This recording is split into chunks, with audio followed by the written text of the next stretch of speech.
For question number 5, I'm not going to do the whole thing, but let's just talk through your strategy, what you need to do here. When you look at what we have, what we're given, we know we're proving those same old triangles congruent. And we're given angle 3 congruent to angle 6.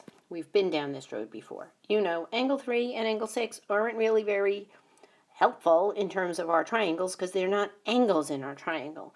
Where they do end up being helpful is that you know that angle 3 is supplementary to angle 4, and angle 5 is supplementary to angle 6, and angle 4 and angle 5 are important to us.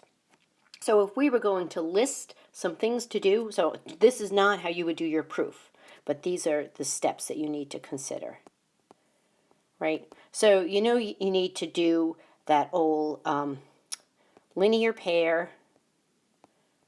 I'm sorry, not linear pair. You don't know that word. You know you need to use the old straight angle supplementary trick, right? Straight angle, supplementary, and then you're going to use the supplement theorem, right? Classic supplement theorem situation.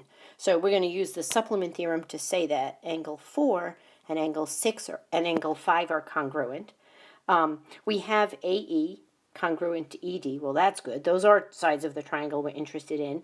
But yet again, we have angle AEC, so this big lady, congruent to DEB, that big lady. They're not angles in our triangle, but we know if we just got rid of this annoyance in the center, then we would have angles we were interested in. We could call this, I'd be a little bit lazy, I'd call this angle 1 and angle 2. Then we could say angle 1 is congruent to angle 2.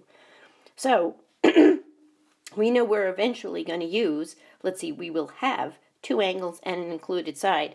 So we know that ultimately we're going to be using angle, side, angle, but before we get there, we have to use the supplement theorem, and we also have to use subtraction.